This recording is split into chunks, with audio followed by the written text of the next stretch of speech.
Across the South Coast, live from Solent University, you're listening to Solent Sports News.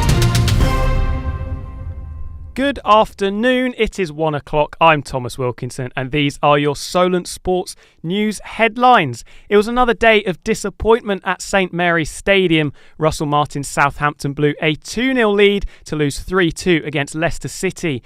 The Saints remained rooted in the relegation zone with just one win from the first 8 games, with the boss blaming a Ryan Fraser red card for the shift in momentum.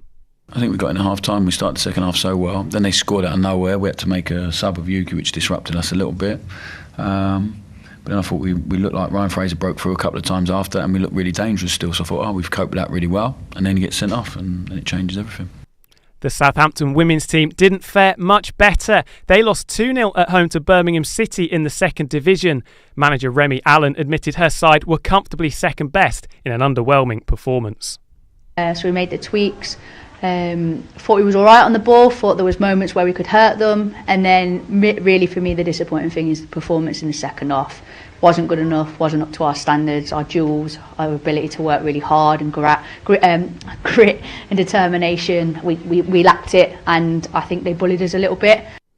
Portsmouth's winless return to the Championship was finally ended at Loftus Road. A 2-1 comeback victory away at fellow strugglers QPR lifted Pompey off the bottom of the Championship table.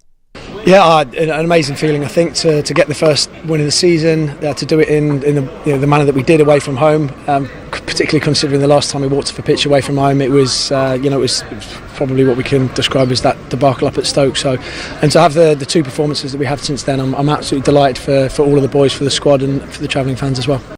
They take on Cardiff City tomorrow with an opportunity to move out of the relegation zone with another win. But the Welsh team are in good form after hammering Wayne Rooney's Plymouth Argyle 5-0 in their last game. Bournemouth manager Andoni Iraola was full of praise for his players and staff after their shock 2-0 home win over title-chasing Arsenal. Gunners boss Mikel Arteta praised his players' efforts despite suffering a third red card of the season. Playing for 65 or 68 minutes with 10 men at this level is just an impossible task. It's an accident waiting to happen. I cannot fault the team, for their effort, their commitment.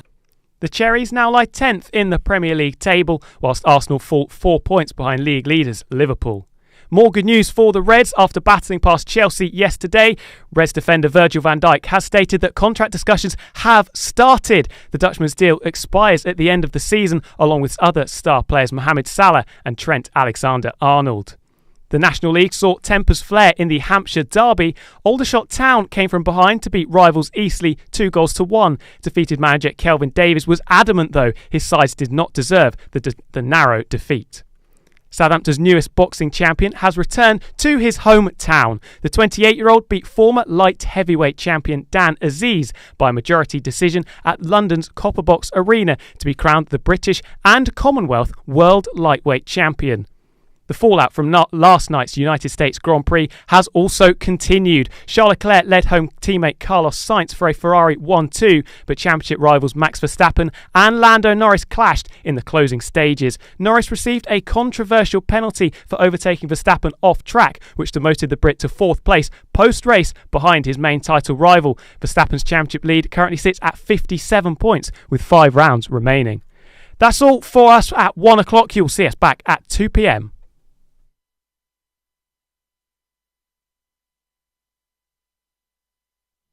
Remember that you can keep up to date 24 hours a day on the Solent Sports website, where you'll get all the best news stories from all of our local sporting teams.